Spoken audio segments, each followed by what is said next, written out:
늦은 새벽 뜬 눈으로 잠들지 못하고 있는 연자님의 귀에 남편이 웅얼거리는 소리가 들렸습니다. 처음에는 흐릿해서 무슨 말인지 잘 알아들을 수 없었지만 곧 분명하게 들려왔습니다. 옥경 씨, 연자님의 눈이 커졌습니다.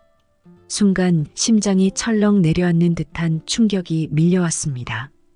그녀는 믿을 수 없다는 표정으로 남편을 바라보았습니다. 옥경 씨? 그게 누구야? 누구길래 남편이 꿈속에서도 그 이름을 부르는 거지? 그녀의 머릿속은 혼란으로 가득 찼습니다. 그 이름은 낯설었고 남편은 아무 일도 없었다는 듯 다시 고요히 숨을 내쉬고 있었지만 연자님의 가슴은 무언가에 짓눌리는 것 같았습니다. 옥경 씨라니 대체 누구길래 꿈속에서 그 이름을 부르는 걸까? 내가 알지 못했던 또 다른 사람이 있는 걸까? 그렇다면 언제부터였을까? 얼마나 많은 시간 동안 나를 속여왔던 걸까? 그 순간 연자님의 눈에서 눈물이 흐르기 시작했습니다. 그녀는 손으로 얼굴을 감싸며 울음을 삼켰습니다. 남편이 바로 옆에서 자고 있는 상황에서 울음을 터뜨릴 수 없었기 때문입니다. 대신 그녀는 조용히 속으로 외쳤습니다. 이게 뭐야? 우리가 함께해온 시간이 어떻게 이런 식으로 변할 수 있는 거지? 내가 뭘 잘못했길래 이런 일을 겪어야 하는 거야? 오늘은 많은 분들이 공감하고 또 자신의 삶을 돌아볼 수 있는 깊은 울림을 가진 사연을 준비했습니다. 제목은 황혼의 갈림길에서입니다. 이 사연은 단순히 가정 내의 갈등을 넘어서 황혼기에 접어든 부부가 어떻게 서로의 관계를 다시 바라보게 되었는지를 담고 있어요. 여러분도 이 이야기를 들으며 아마 한 번쯤 스스로의 관계를 돌아보고 생각하게 되실 겁니다. 오늘의 주인공은 올해 64세가 되신 김연자님입니다. 연자님은 젊은 시절부터 가족을 위해 헌신하며 열심히 살아오셨다고 해요. 자녀들을 키우고 그들이 독립한 이후에는 남편과 오롯이 둘만의 시간을 보내며 황혼기를 맞이하고 계셨습니다. 그런데 여러분, 황혼기에 찾아오는 새로운 시간이 꼭 여유롭고 평화로운 것만은 아니더라고요. 연자님과 남편은 자녀들이 독립하면서 이전보다 더 많은 시간을 함께하게 되었는데 이 시간이 오히려 두 분의 관계에 작은 균열을 만들어냈다고 합니다. 저도 이 사연을 읽으면서 정말 많은 생각이 들었습니다. 상대방이 느낄 외로움과 서로를 이해하려는 노력이 얼마나 중요한지를 다시금 깨닫게 되었죠. 그럼 김연자님의 이야기를 본격적으로 들어볼까요? 여러분도 끝까지 함께하며 연자님과 남편이 어떤 결말을 맞이하게 되는지 지켜봐 주세요. 이 사연이 여러분께 위로와 깊은 울림이 되길 바랍니다. 오늘 이야기는 연자님 부부가 황혼기를 맞아 새로운 시간을 보내기 시작하면서 시작됩니다. 두 분은 아이들이 다 자라 독립한 후 오롯이 둘만의 일상을 즐길 수 있는 시기를 맞이했다고 해요. 여러분도 아시겠지만 이 시기는 부부에게 아주 특별합니다. 오랜 세월 함께 고생하며 자녀들을 키워냈으니 이제는 서로를 위해 더 많은 시간을 쓰고 새로운 추억을 만들어가야 하는 시기잖아요. 연자님도 처음엔 그랬다고 합니다. 아이들이 집을 떠난 빈자리에서 남편과 단둘이 있는 시간이 낯설면서도 묘하게 설레었다고 해요. 여보, 오늘 저녁엔 뭘 먹을까? 당신이 먹고 싶은 거 아무거나 하자. 이런 대화가 평범하면서도 정겨웠습니다. 하지만 그 평범한 일상이 오래가진 않았습니다. 시간이 흐르며 연자님은 조금씩 무료함을 느꼈다고 해요. 아침이면 남편은 텔레비전을 틀고 앉아 하루를 보내기 일쑤였고 연자님도 특별한 일 없이 집안을 오가며 시간을 보내곤 했습니다. 이게 우리가 꿈꾸던 황혼일까? 어느 순간부터 연자님은 스스로에게 이렇게 묻기 시작했다고 합니다. 자녀를 키우던 시절엔 항상 분주했어요. 아이들 밥 챙기고 학교 보내고 직장에 다니며 생활비를 벌고 남편 뒷바라지까지. 그렇게 매일이 빠듯하게 흘러가다 보니 오히려 쉴 틈이 없었죠. 하지만 이제는 손에 잡히는 일이 없으니 하루하루가 지나치게 길게 느껴졌다고 합니다. 뭔가를 해야 할 텐데. 연자님은 마음 한구석에서 점점 커져가는 공허함을 느꼈습니다. 그러던 어느 날 남편이 갑자기 말했습니다. 자전거 한번 타보는 거 어때?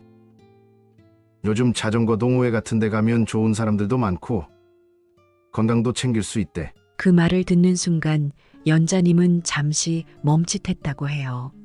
자전거라니 상상조차 해본 적이 없는 일이었거든요. 하지만 한편으론 묘한 기대감이 들었다고 합니다. 이게 우리에게 새로운 무언가가 될 수 있을까? 이제라도 이 단조로운 일상에서 벗어날 수 있는 기회일까? 남편은 이미 자전거에 관심이 있었던 모양이더군요. 연자님에게 다양한 모델의 자전거를 보여주며 설레는 목소리로 설명했습니다. 이 모델은 경량이라 언덕에서도 부담이 없대. 여보, 이런 거 타면 얼마나 신날까? 그렇게 이야기를 나누다 보니 연자님의 마음도 점점 기대감으로 채워졌다고 합니다. 남편이 뭔가에 이렇게 열정을 보인 게 오랜만이었으니까요. 그날 저녁 두 사람은 근처 자전거 가게를 찾았습니다.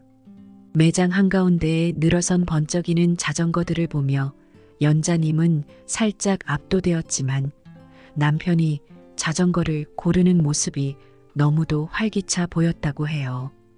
이제야 우리도 뭔가를 시작할 수 있겠구나. 연자님은 남편과 함께 새로운 취미를 시작한다는 사실에 점점 설레기 시작했습니다. 결국 두 사람은 자전거를 한 대씩 구매하고 함께 탈 헬멧과 장갑, 그리고 기본 장비까지 장만했다고 합니다. 이번 주말에 연습 삼아 강변에서 한번 타보자. 남편이 웃으며 말했을 때 연자님도 그만큼 웃고 있었습니다.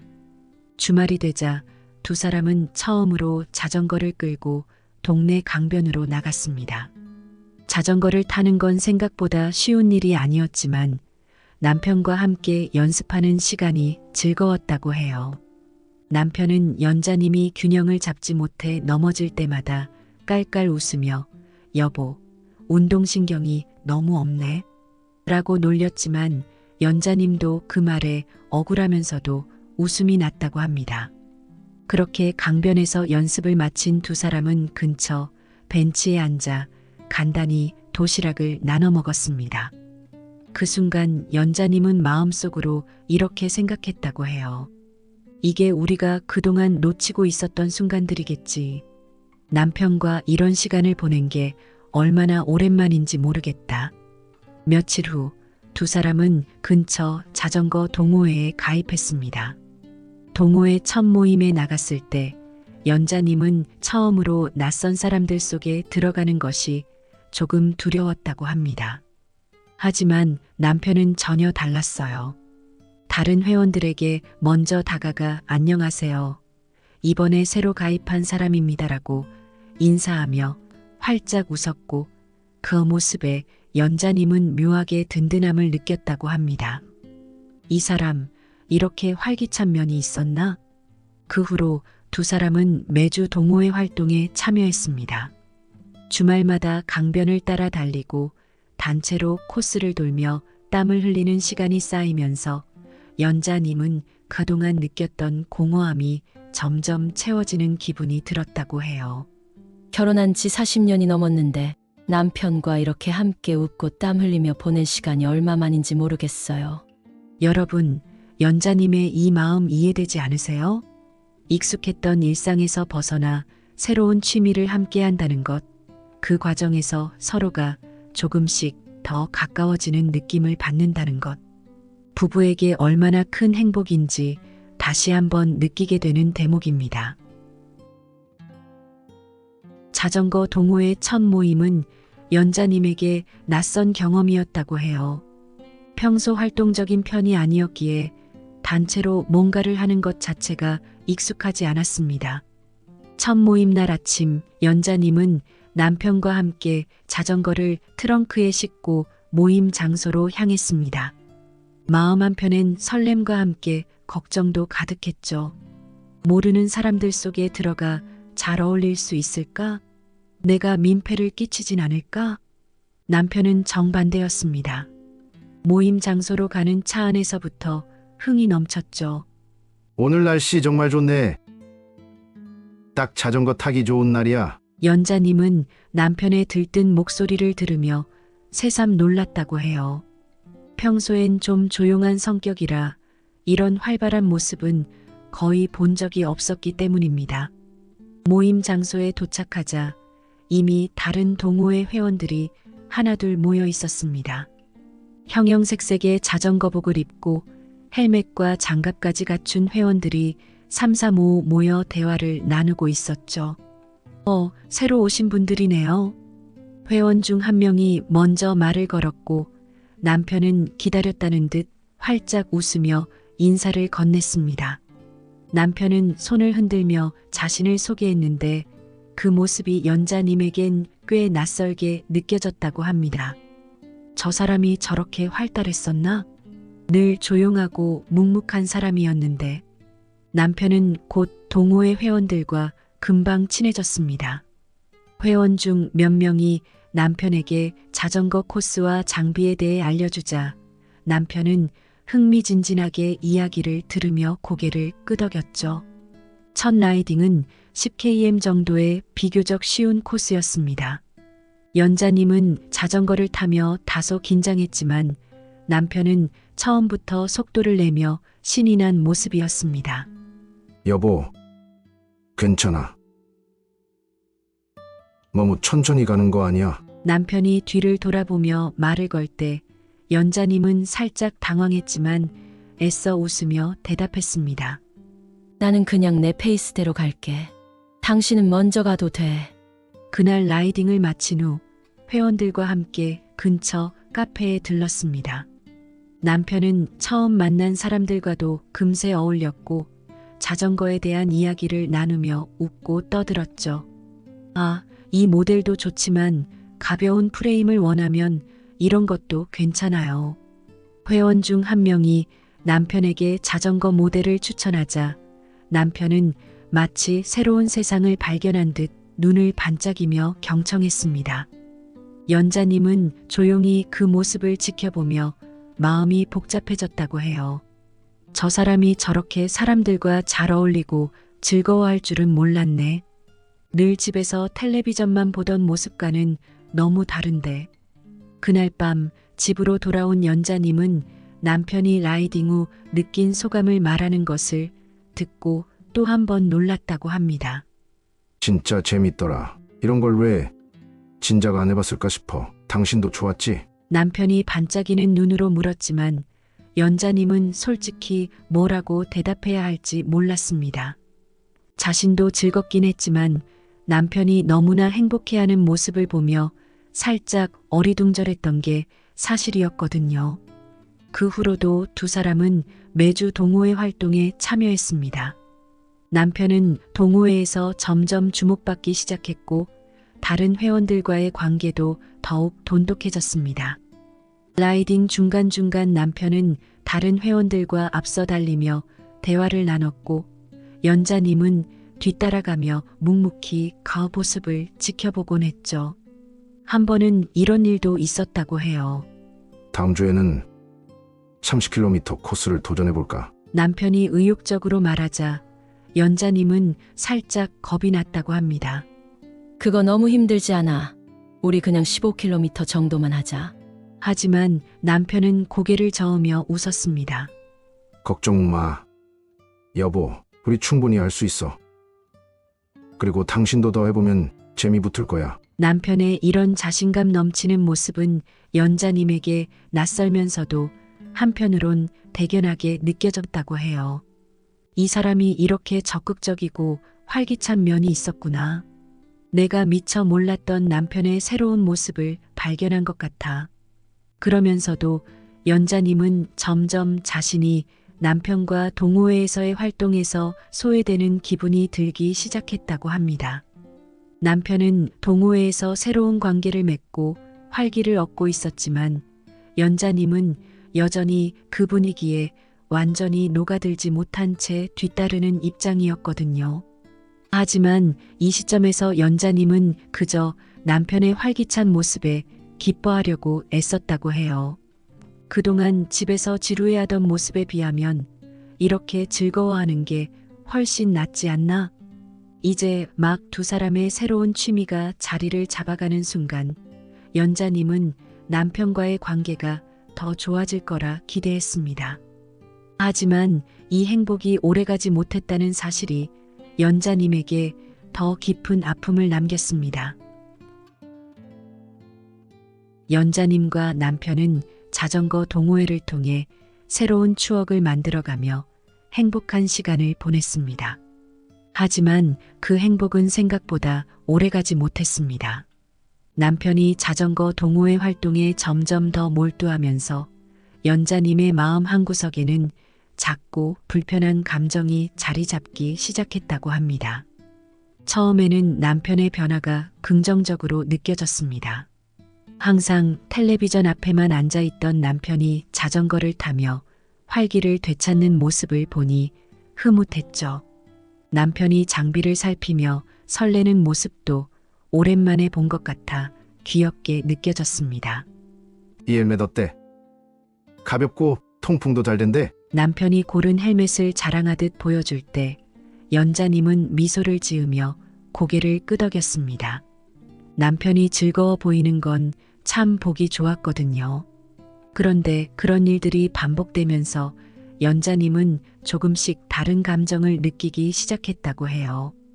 여보, 이 자전거 진짜 가볍대. 한번 바꿔볼까? 자전거에 또 돈을 쓰겠다고? 지금도 충분히 좋은 자전거잖아. 남편의 말에 연자님은 이렇게 대답했지만 남편은 듣는 둥 마는 둥 했습니다. 오히려 이왕 하는 거 제대로 해야지. 이건 장기적으로 더 좋은 투자야. 라며 자신만의 논리를 내세웠죠.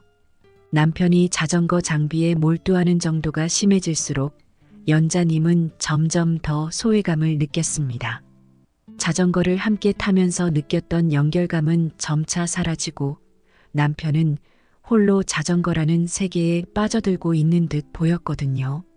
여보, 요즘 동호회에서 무슨 일이 있대?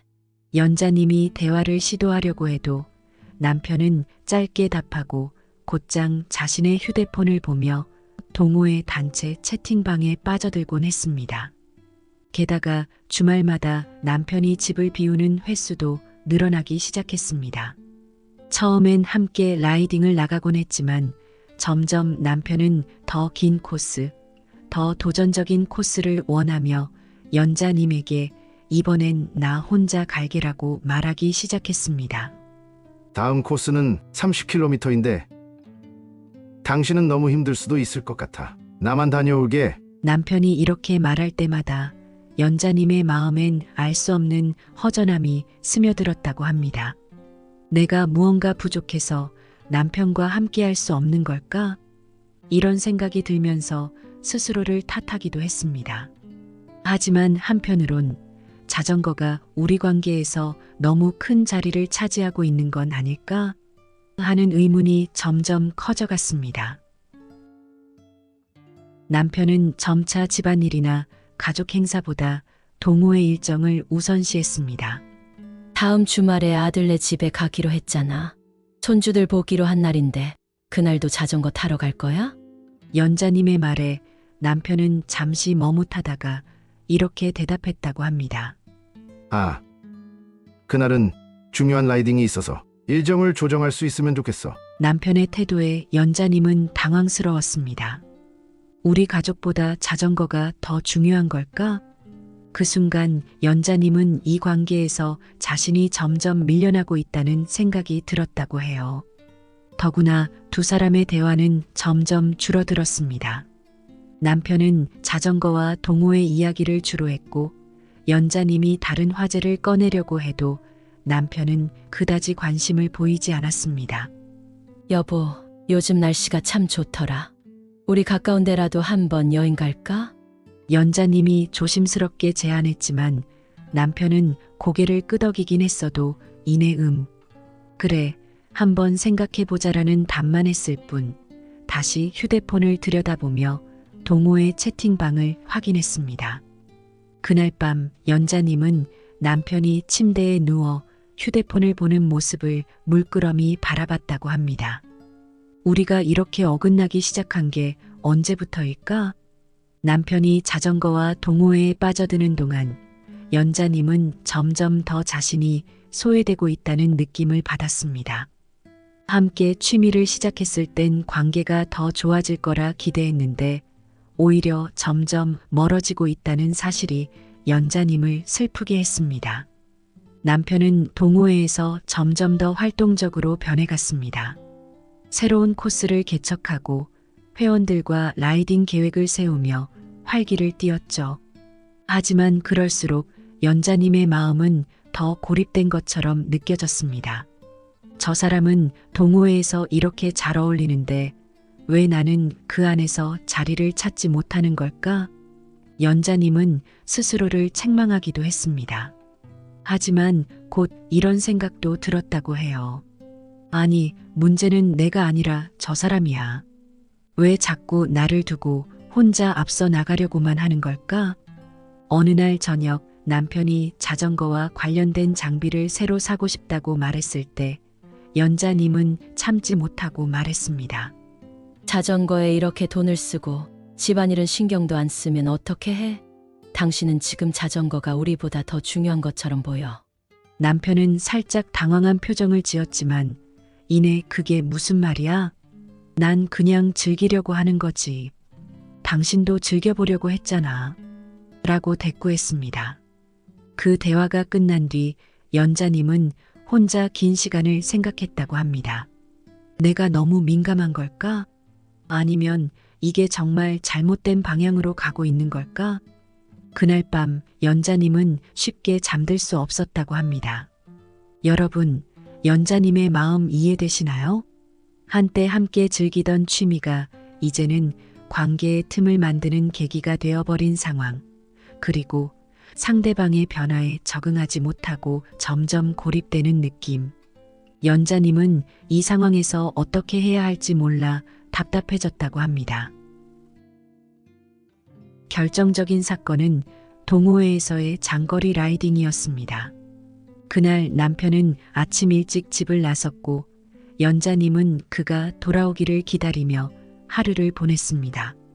저녁 8시가 다 되어서야 돌아온 남편은 밝은 얼굴로 오늘 진짜 좋은 시간이었어. 완전 뿌듯하다. 라고 말하며 헬멧을 벗었습니다. 하지만 연자님은 남편의 그런 모습이 더 이상 반갑지 않았습니다. 도대체 왜 이렇게 늦게 온 거야? 저녁도 안 먹고 하루 종일 집안일은 다 내가 했어. 요즘 당신은 자전거밖에 모르는 사람처럼 보여. 연자님의 목소리는 떨리고 있었습니다. 평소엔 잘 참아왔던 감정이 그날은 더 이상 억눌러지지 않았던 거죠. 남편은 놀란 듯 연자님을 쳐다보더니 이내 불만스러운 표정으로 대답했습니다. 내가 자전거를 즐기는 게 뭐가 문제야? 당신은 내 취미를 전혀 이해하려고 하지 않잖아. 그 말에 연자님은 순간 울컥했습니다. 취미를 이해하지 않는다고?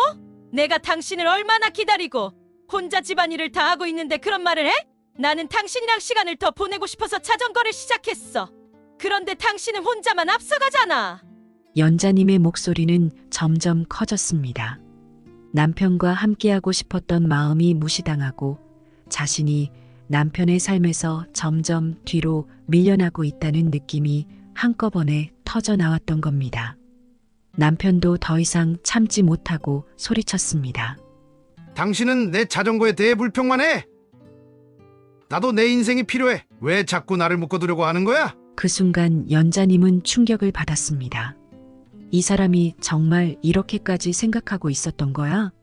내가 남편을 묶어두고 있다고? 연자님은 남편의 말을 이해하려 했지만 도저히 납득할 수 없었습니다. 그녀는 오히려 자신이 남편에게서 멀어져 가고 있다고 느꼈는데 남편은 반대로 자신이 억압받고 있다고 생각하고 있던 겁니다. 그날 이후 두 사람의 관계는 점점 더 냉랭해졌습니다. 같은 공간에 있어도 서로 다른 생각을 하며 대화는 거의 단절된 상태로 지내게 되었죠.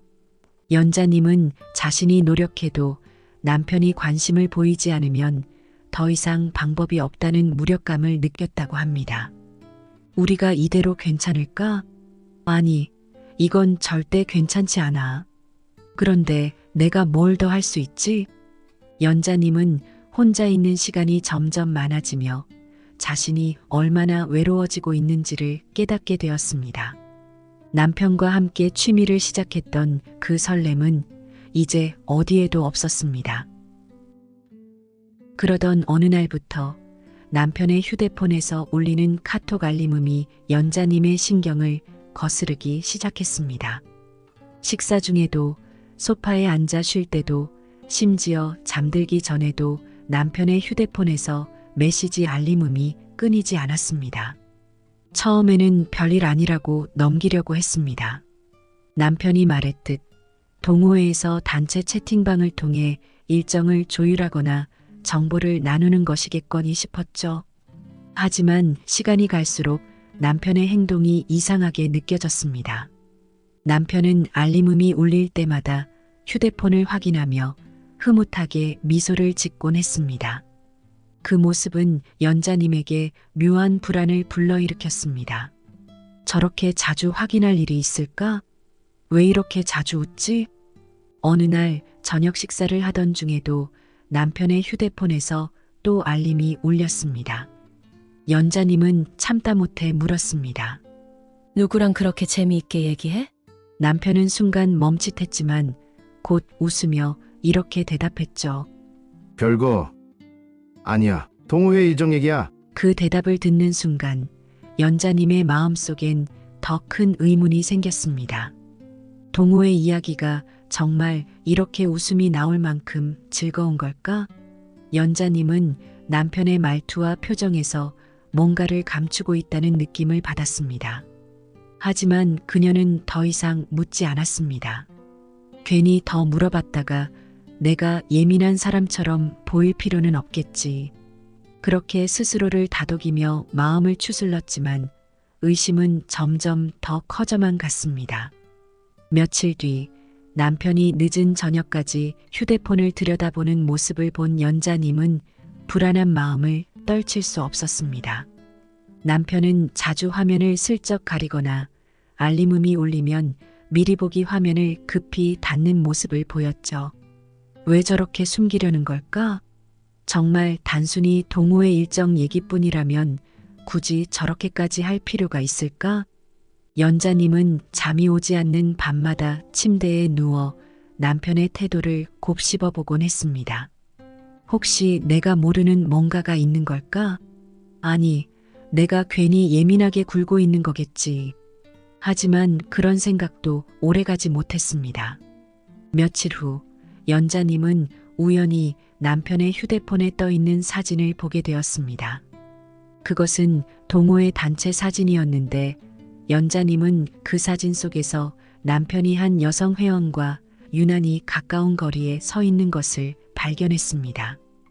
두 사람의 밝게 웃는 표정을 본 순간 연자님의 가슴은 철렁 내려앉았습니다. 왜 저렇게 가까이 서 있지? 왜 저 사람과만 저런 표정을 짓고 있는 거야? 물론 단체 사진에서 가까이 서 있는 것이 이상한 일은 아닐 수도 있었습니다. 하지만 연자님의 마음은 이미 흔들리기 시작했습니다. 저게 정말 우연일까? 아니면 내가 괜히 과민 반응하는 걸까? 연자님은 계속해서 스스로를 다독였지만 사진 속 남편의 표정이 자꾸만 머릿속에 떠올랐습니다. 그녀는 그 사진을 본 이후로 더 이상 아무렇지 않은 척할 수 없었습니다. 이 사람은 누구야? 연자님은 그날 밤 남편에게 물어보려고 했지만 끝내 입 밖으로 내지 못했습니다. 그녀는 남편이 대수롭지 않게 넘길 것을 알았고 그 대답이 오히려 자신을 더 불안하게 만들 것 같았기 때문입니다. 그날 이후 연자님은 남편이 자전거 동호회에 나가는 모습을 볼 때마다 마음 한구석이 답답해졌습니다. 남편이 집을 나서는 순간마다 그녀는 혼자 남아 계속해서 머릿속을 맴도는 의문과 씨름해야 했습니다. 혹시 저 여자랑 따로 연락을 주고받는 건 아닐까? 아니, 그럴 리가 없지. 그동안 남편이 날 얼마나 아껴줬는데. 하지만 그녀의 머릿속은 이런 생각들로 가득 차 평화를 찾을 수 없었습니다. 남편은 점점 더 자주 휴대폰을 확인했고 집에서는 대화 대신 화면 속에 빠져 있는 일이 많아졌습니다. 연자님은 혼자 있을 때마다 이런 생각이 반복되었습니다. 우리가 이렇게 멀어지게 된 게 대체 언제부터였을까? 내가 뭘 잘못했을까? 여러분, 연자님의 이런 마음 이해되지 않으세요?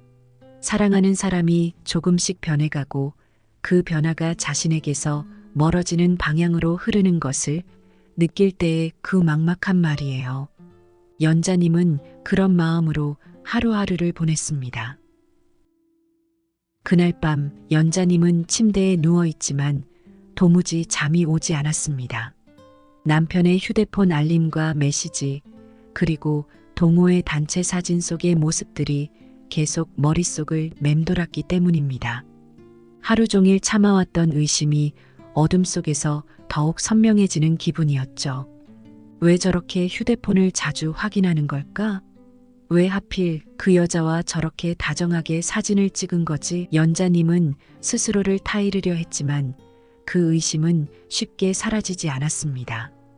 오히려 시간이 갈수록 불안과 서운함이 뒤섞여 마음속에서 커져갔습니다. 옆에서 잠들어 있는 남편의 얼굴을 바라보며 연자님은 문득 이런 생각이 들었다고 합니다. 40년을 함께 살았는데 내가 저 사람을 정말 모르는 걸까? 아니면 저 사람이 지금 나에게서 멀어진 걸까? 남편의 얼굴은 평온해 보였지만 연자님의 마음은 고요할 수 없었습니다. 지금은 이렇게 곤히 자고 있는 사람이 낮에는 자신이 알지 못하는 누군가와 웃으며 시간을 보내고 있을지도 모른다는 생각이 머릿속에서 떠나지 않았죠. 그러다 문득 남편이 잠결에 웅얼거리는 소리가 들렸습니다. 처음에는 흐릿해서 무슨 말인지 잘 알아들을 수 없었지만 곧 분명하게 들려왔습니다. 옥경 씨, 연자님의 눈이 커졌습니다. 순간 심장이 철렁 내려앉는 듯한 충격이 밀려왔습니다. 그녀는 믿을 수 없다는 표정으로 남편을 바라보았습니다. 지금 뭐라고 했지? 옥경 씨? 그게 누구야? 그녀의 머릿속은 혼란으로 가득 찼습니다. 그 이름은 낯설었고 연자님은 자신이 그동안 남편의 주변에서 들어본 적 없는 이름이라는 걸 단번에 알 수 있었습니다. 남편은 다시 깊은 잠에 빠져 아무 일도 없었다는 듯 고요히 숨을 내쉬고 있었지만 연자님의 가슴은 무언가에 짓눌리는 것 같았습니다. 옥경 씨라니 대체 누구길래 남편이 꿈속에서도 그 이름을 부르는 거지? 연자님의 머릿속에 떠오른 첫 번째 생각은 동호회였습니다. 얼마 전 남편과 다정한 메시지를 주고받은 그 여성 회원이 바로 옥경 씨가 아닐까 하는 의심이 들었죠. 하지만 곧 스스로를 부정했습니다. 아니야, 우연히 떠오른 이름일 수도 있어. 내가 너무 과민 반응하는 거겠지. 하지만 아무리 합리적으로 생각하려 해도 그 이름은 연자님의 가슴에 비수처럼 꽂혀 있었습니다. 그녀는 마음속에서 계속 의문을 되뇌었습니다. 만약 정말로 그 사람이라면? 아니면 내가 알지 못했던 또 다른 사람이 있는 걸까? 그렇다면 언제부터였을까? 얼마나 많은 시간 동안 나를 속여왔던 걸까? 그 순간 연자님의 눈에서 눈물이 흐르기 시작했습니다. 그녀는 손으로 얼굴을 감싸며 울음을 삼켰습니다. 남편이 바로 옆에서 자고 있는 상황에서 울음을 터뜨릴 수 없었기 때문입니다. 대신 그녀는 조용히 속으로 외쳤습니다. 이게 뭐야? 우리가 함께해온 시간이 어떻게 이런 식으로 변할 수 있는 거지? 내가 뭘 잘못했길래 이런 일을 겪어야 하는 거야? 그녀는 남편의 곁에 누워 있었지만 이 순간만큼은 자신이 철저히 혼자라는 느낌을 지울 수 없었습니다. 결혼 생활 내내 남편과 함께 쌓아왔던 믿음이 점차 무너지는 것 같았죠. 한참 동안 누워서 흐느끼던 연자님은 결국 침대에서 일어나 조용히 거실로 나왔습니다. 어둠 속에서 소파에 앉아 무릎을 끌어안고 스스로를 달래려 했지만 머릿속에서 옥경 씨라는 이름이 계속 맴돌았습니다. 내가 확인해야 하는 걸까? 아니면 그냥 모르는 척 넘어가야 하는 걸까? 한편으로는 진실을 알고 싶었지만 또 한편으로는 그 진실이 너무 두려웠습니다. 만약 남편이 정말 다른 사람과 감정을 나누고 있다면 그건 자신에게 너무나 큰 상처가 될 것이 분명했기 때문입니다. 그러면서도 연자님은 과거의 남편을 떠올렸습니다. 자신이 힘들 때마다 든든한 버팀목이 되어줬던 남편, 가족을 위해 헌신하며 묵묵히 자신의 역할을 다했던 남편의 모습 말이죠. 저 사람이 정말 그런 짓을 할 수 있을까? 아니, 내가 괜히 오해하는 걸 거야. 그래, 그냥 꿈속에서 나온 이름일 뿐이야.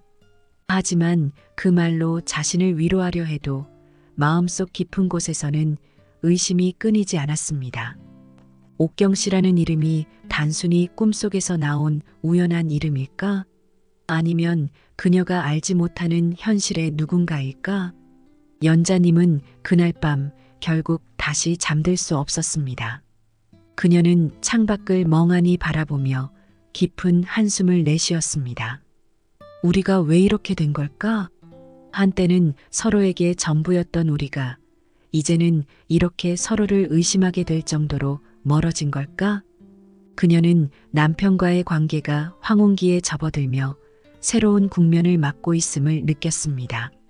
하지만 그 변화가 점점 자신을 외롭게 만들고 있다는 사실이 가슴을 아프게 했습니다. 여러분, 연자님의 마음이 어떨지 상상이 되시나요? 가장 가까운 사람이라고 믿었던 배우자가 꿈속에서조차 자신이 알지 못하는 이름을 부른다면 그 순간 느껴질 배신감과 외로움이 얼마나 클지 말입니다.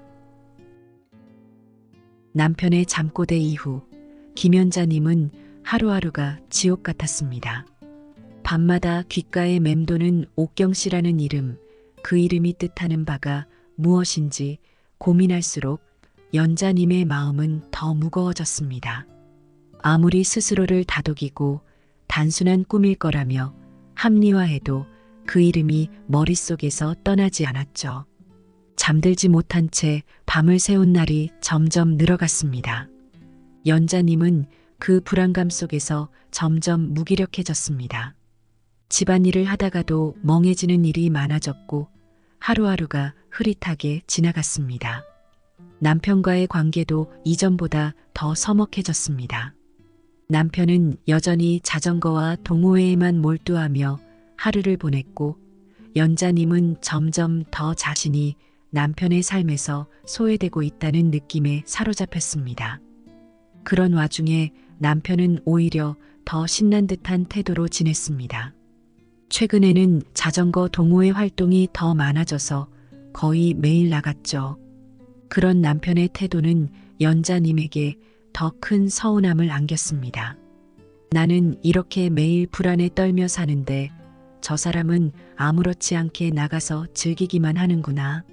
하지만 연자님은 그 불만을 직접적으로 표현할 힘조차 없었습니다.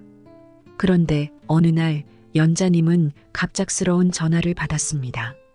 남편이 라이딩 도중길 옆으로 떨어져 크게 다쳤다는 소식이었습니다. 남편분이 머리를 다쳐서 응급실로 실려왔습니다. 상태가 심각할 수 있으니 빨리 병원으로 오세요. 그 말을 듣는 순간 연자님의 심장은 덜컥 내려앉았습니다. 머릿속이 새하얘졌고 순간적으로 몸이 굳어버렸죠. 무슨 일이 일어난 거지? 정말 많이 다친 걸까? 손이 떨리고 머릿속이 복잡했지만 그녀는 곧바로 병원으로 달려갔습니다.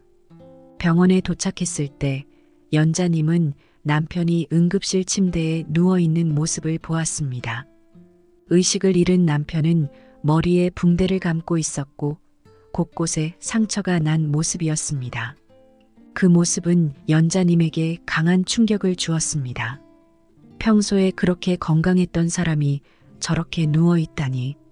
의사는 남편의 상태를 설명했습니다. 환자는 현재 머리를 다쳤고 골절상이 4군데나 있습니다. 다행히 생명에는 지장이 없지만 한동안 입원 치료가 필요할 겁니다. 연자님은 안도와 충격이 동시에 몰려왔습니다. 다행이라는 생각이 들었지만 한편으론 이런 상황이 올 때까지 서로의 관계를 방치했던 자신과 남편이 원망스럽기도 했습니다. 병실로 옮겨진 남편은 이틀째에야 의식을 되찾았습니다. 눈을 뜬 남편은 침대 옆에서 간호를 하고 있는 연자님을 보았습니다. 남편의 얼굴에는 민망함과 미안함이 섞인 표정이 떠올랐습니다. 여보, 내가 왜 여기 있는 거야? 남편의 물음에 연자님은 담담하게 대답했습니다. 라이딩 도중에 사고가 났어. 많이 다쳤어. 지금은 병원에서 치료받고 있어. 연자님은 차분한 목소리로 상황을 설명했지만 마음속에는 여러 감정이 얽혀 있었습니다. 솔직히 남편의 얼굴을 마주보는 것조차 힘들었지만 이런 상황에서 외면할 수는 없었기 때문입니다. 남편은 자신이 다쳤다는 사실을 깨닫자 조금씩 미안한 기색을 보였습니다. 미안해. 내가 너무 무리했나 봐. 당신도 많이 놀랐지? 하지만 연자님은 그 말을 듣고도 특별한 반응을 보이지 않았습니다. 이제 와서 그런 말을 듣고 싶진 않아. 그저 빨리 나았으면 좋겠어. 남편은 전신에 4군데의 골절상을 입어 침대에서 꼼짝없이 누워 있어야 했습니다. 화장실조차 혼자 갈 수 없었고 식사도 도움을 받아야 했습니다. 연자님은 묵묵히 그의 곁을 지키며 간호했습니다. 약을 챙기고 식사를 도왔으며 필요할 때마다 부축을 했습니다. 하지만 그 모든 순간에도 그녀의 마음은 복잡했습니다. 이런 상황이 아니라면 나도 아예 신경 쓰지 않고 떠나고 싶었을지도 몰라. 그런데 그럴 수는 없잖아. 그래도 40년을 함께한 사람이니까. 남편은 그런 연자님의 태도에서 서먹함과 차가움을 느꼈습니다. 내가 정말 미안해.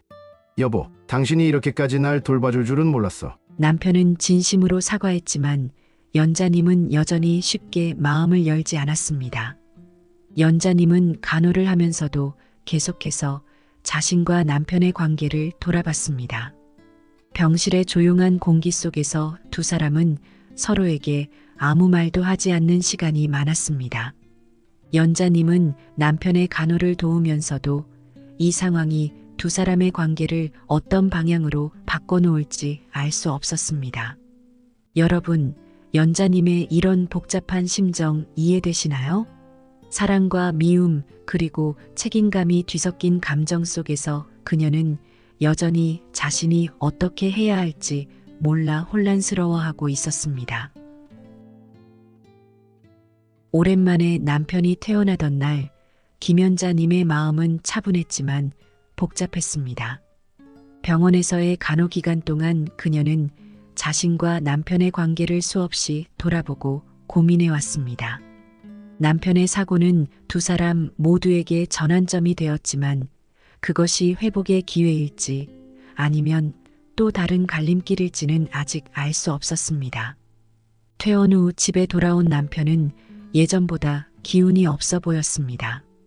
다친 몸 때문만은 아닌 듯했죠. 침대에 눕거나 휠체어에 앉아 있을 때도 그는 연자님의 눈을 제대로 마주치지 못했습니다. 자신의 잘못에 대한 미안함이 그를 짓누르고 있었던 겁니다. 연자님은 묵묵히 남편을 돌보았습니다.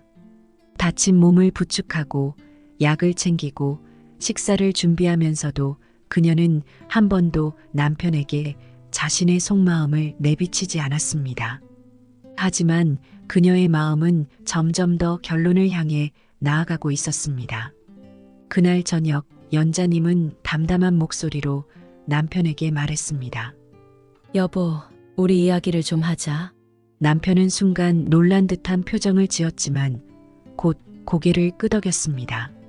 연자님의 목소리에는 분노도 슬픔도 담겨 있지 않았습니다. 오히려 차분한 태도였기에 남편은 더욱 안절부절 못했습니다. 연자님은 식탁에 마주 앉은 남편을 조용히 바라보았습니다. 잠시 침묵이 흐르던 중 그녀는 차분히 입을 열었습니다. 옥경 씨가 누구야? 그 한마디에 남편의 얼굴이 순식간에 굳어졌습니다. 그는 놀란 듯 연자님을 쳐다보았지만 곧 시선을 피하며 아무 말도 하지 못했습니다. 방 안에는 무거운 침묵이 흘렀고 연자님은 남편의 반응을 기다렸습니다. 남편은 한참을 망설이다가 마침내 떨리는 목소리로 입을 열었습니다. 그 옥경 씨는 자전거 동호회에서 알게 된 사람이야. 당신이랑 동갑인 여자분이야. 그는 조심스럽게 말을 이었습니다. 라이딩을 오래 해온 분이라 나처럼 초보자들한테 코스를 알려주고 많이 가르쳐주던 사람이야. 처음엔 그냥 배우는 재미로 자주 얘기하게 됐는데 나도 모르게 그분한테 점점 빠져들었던 것 같아. 연자님은 남편의 이야기를 들으면서도 차가운 표정을 유지했습니다. 그녀는 이미 이 이야기를 예상하고 있었기 때문에 놀라지도 화를 내지도 않았습니다. 다만 묵묵히 남편의 말을 끝까지 들으려 했습니다. 남편은 말을 이어갔습니다. 그냥 너무 오랜만에 설렘 같은 걸 느꼈어. 당신도 알겠지만 우리 요즘 대화도 거의 없었잖아. 동호회 활동하면서 나도 모르게 그 사람과 자주 얘기하게 됐고 그냥 그 시간이 즐거웠어. 그래서 멈출 수가 없었던 것 같아. 남편의 목소리는 점점 작아졌습니다. 그는 연자님의 표정을 살피며 조심스럽게 말을 이어갔습니다.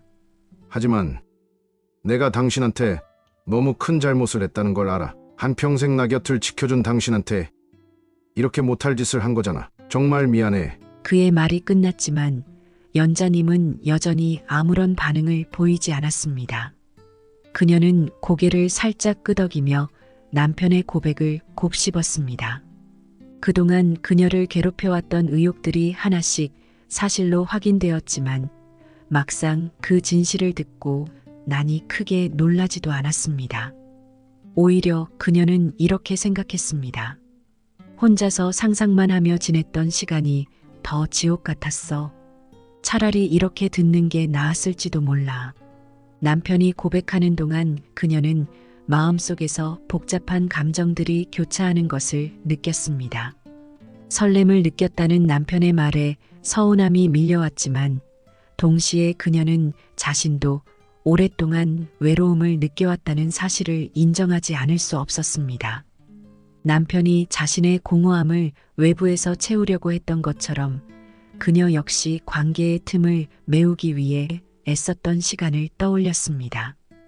연자님은 고개를 숙이며 잠시 말을 멈췄다가 결심한 듯 다시 입을 열었습니다.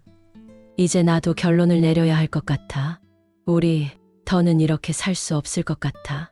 남편은 연자님의 말을 듣고 불안한 표정을 지었습니다. 하지만 그녀는 한숨을 내쉬며 마지막 말을 덧붙였습니다. 지금 당장은 아니지만 앞으로는 각자 다른 길을 가는 게 맞는 것 같아. 내가 당신을 원망하지는 않을게. 당신도 나를 원망하지 않았으면 좋겠어. 그 말에 남편은 아무런 대답도 하지 못한 채 고개를 떨궜습니다. 연자님은 남편이 미안해하는 모습에도 크게 동요하지 않았습니다. 이미 그녀는 마음속에서 오래전에 이별을 준비하고 있었던 것처럼 느껴졌으니까요. 여러분, 연자님의 심정 이해되시나요? 가장 가까운 사람에게서 받은 상처를 감당하면서도 그 사람을 이해하려 애쓰는 그녀의 마음이 얼마나 복잡했을지 말입니다. 우리 일단 좀 떨어져서 지내는 게 좋을 것 같아. 이혼이 어렵다면 조론이라고 생각해도 좋아. 남편은 말을 잇지 못했습니다. 무거운 책임감이 그의 얼굴에 드러났습니다. 남편은 작은 목소리로 대답했습니다. 당신이 그렇게 생각한다면 따를게. 그 말은 연자님의 가슴을 무겁게 했습니다. 그녀는 결혼 생활 내내 남편에게 큰 소리 한 번 치지 못했던 사람이었고 항상 자신을 희생하며 가정을 지키려 했던 사람이었습니다. 그런데 이제는 그녀 스스로 관계의 끝을 선언하고 있었습니다. 그날 이후 남편은 서둘러 방을 구하기 시작했습니다. 다른 선택지는 떠오르지 않았습니다. 그녀는 자신을 소외시키고 외로움에 빠뜨렸던 남편과 계속해서 한 집에서 살아갈 용기가 없었습니다. 이제라도 스스로를 위한 결정을 내려야 한다고 생각했습니다. 남편은 곧 방을 구했고 자신의 짐을 하나씩 챙겨나가기 시작했습니다. 그의 옷가지며 자전거 용품들이 집을 떠날 때마다 연자님은 가슴 한켠이 시큰거렸습니다. 결혼 생활 동안 익숙하게 함께했던 모든 것이 조금씩 사라지는 느낌이었으니까요. 남편은 무거운 발걸음으로 집을 떠났습니다. 문이 닫히는 소리가 울리는 순간 연자님은 깊은 한숨을 내쉬며 홀로 남겨진 거실을 바라보았습니다. 혼자 남은 집은 너무 조용했습니다. 결혼 후 40년 동안 이 집은 언제나 두 사람의 공간이었고 그 공간 안에는 다툼도 웃음도 추억도 가득했는데 이제는 오직 연자님 혼자만의 공간으로 남게 되었습니다. 연자님은 자신이 어쩌다 이런 결정을 내리게 되었는지 곱씹어 보았습니다. 처음엔 함께하겠다는 남편의 제안이 고맙고 설렜지만 점점 소외되고 외로움 속에서 괴로워하며 혼자만의 지옥 같은 시간을 보냈던 날들이 떠올랐습니다. 하지만 연자님은 후회만 할 수 없었습니다. 지금의 결정이 자신을 위한 것임을 알았기 때문입니다. 그녀는 침대에 누워 스스로를 다독였습니다. 이제라도 나를 위한 시간을 보내자. 내가 뭘 원하는지, 뭘 해야 행복할지 다시 생각해보자. 물론 혼자가 되는 건 두려웠습니다. 40년 동안 늘 함께했던 사람이 사라진 빈자리가 크게 느껴졌기 때문입니다. 하지만 연자님은 그 두려움을 이겨내고 자신의 삶을 다시 채워가야 한다는 결심을 다졌습니다. 이제 내가 나를 위해 살아야 할 때야. 이 관계가 끝났더라도 내 삶이 끝난 건 아니니까. 김연자님은 남편과 떨어져 지내기 시작한 후 천천히 홀로서기에 적응해 갔습니다. 처음에는 혼자가 된 집안의 적막함이 낯설고 두렵기도 했지만 시간이 지나면서 그 적막이 더 이상 외롭지 않게 느껴졌습니다. 오히려 그녀는 자신을 돌보고 자신을 위한 시간을 보내는 새로운 삶에 서서히 익숙해져 갔습니다. 연자님은 문득 예전부터 해보고 싶었던 일들을 떠올렸습니다. 결혼 생활 동안 바쁘게 지내느라 제대로 시도하지 못했던 것들 말이죠. 그중 하나가 바로 뜨개질이었습니다. 그녀는 근처 주민센터에서 열리는 뜨개질 강좌에 등록했습니다. 처음엔 서툰 손놀림에 실이 엉키고 잘못된 코를 풀어 다시 시작하기를 반복했지만 시간이 지날수록 손에 익어갔습니다. 뜨개질 강좌에서 만난 다른 사람들과 이야기를 나누는 것도 즐거운 경험이었습니다. 연자님은 점점 뜨개질에 재미를 붙였고 작은 소품들을 만들어 보며 성취감을 느꼈습니다. 손끝에서 완성된 작품을 바라볼 때마다 그녀는 자신의 새로운 삶에 대한 자부심이 생겼습니다. 그뿐만 아니라 연자님은 그림도 배우기 시작했습니다. 처음엔 망설임이 컸지만 배우는데 나이가 무슨 상관이야라는 강사의 말에 용기를 얻었습니다. 연필로 선을 긋는 단순한 작업부터 물감으로 색을 채우는 과정까지 모든 것이 새롭고 설렜습니다. 그녀는 매일 조금씩 새로운 취미를 즐기며 자신의 삶을 채워나갔습니다. 연자님은 이런 변화 속에서 문득 깨달았습니다. 혼자라고 외로운 건 아니구나. 이렇게 내가 나를 돌보는 시간이 소중할 줄이야. 한편 남편은 가끔 새벽에 잘 지내고 있냐는 문자를 보내왔습니다. 문자는 짧고 단순했지만 그 속에는 미안함과 걱정이 묻어 있었습니다. 연자님은 그 문자를 볼 때마다 잠시 멈춰 생각하곤 했습니다. 왜 이제 와서 이런 문자를 보내는 걸까? 나를 걱정해서? 아니면 자신이 외로워서? 하지만 그녀는 한 번도 답장을 하지 않았습니다. 답장을 해야 할 이유가 없다고 생각했기 때문입니다. 그녀는 이미 자신만의 삶을 시작했고 더 이상 과거로 돌아가고 싶지 않았습니다. 남편의 문자는 그저 스쳐 지나가는 바람처럼 느껴졌습니다. 옥경이라는 여자와는 어떻게 됐을까? 그가 여전히 동호회에 다니고 있을지도 모르지. 이제는 상관없어. 그녀는 모든 것을 내려놓고 자신만의 삶에 집중하기로 결심했습니다. 더 이상 남편과의 관계에 얽매이지 않겠다는 다짐이 그녀를 더 자유롭게 했습니다. 이제야 비로소 내가 가장 가볍고 편안한 상태가 된 것 같아.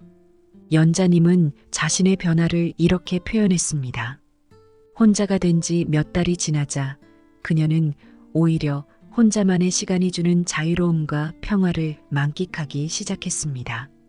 아침이면 가볍게 산책을 하고 오후엔 뜨개질이나 그림을 그리며 시간을 보냈습니다.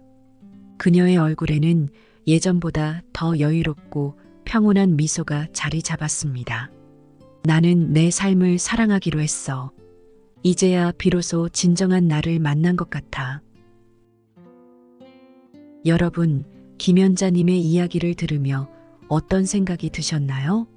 저도 이 사연을 읽으면서 많은 감정이 교차했습니다. 연자님이 혼자 남겨졌을 때의 막막함, 그리고 그 속에서 스스로를 치유하며 일어선 과정이 너무나 인상 깊었습니다. 우리는 종종 다른 사람에게 의지하며 살아갑니다. 특히 오랜 시간 함께해온 배우자에게 기대는 일이 많죠. 하지만 연자님은 스스로를 돌보며 진정한 홀로서기를 이뤄냈습니다. 아마도 그녀가 이 과정을 통해 얻은 평화와 자존감은 어떤 관계에서도 얻을 수 없는 소중한 것일 겁니다. 여러분, 지금 옆에 있는 사람과의 관계를 한번 돌아보세요. 서로를 존중하고 함께 성장하는 관계인지 아니면 누군가 일방적으로 소외되고 있는 관계인지 말입니다. 연자님의 이야기는 우리에게 많은 것을 시사합니다. 그리고 혹시 지금 연자님처럼 혼자만의 시간을 시작해야 하는 상황이라면 너무 두려워하지 않으셔도 됩니다. 그 시간은 오히려 나 자신을 되돌아보고 새로운 삶을 시작할 기회일 수 있으니까요. 오늘 이야기를 통해 많은 분들이 용기와 위로를 얻으셨길 바랍니다. 여러분의 생각과 경험도 댓글로 나눠주세요. 다음 시간에도 마음을 울리는 또 다른 이야기로 찾아뵙겠습니다. 끝까지 함께 해주셔서 감사합니다.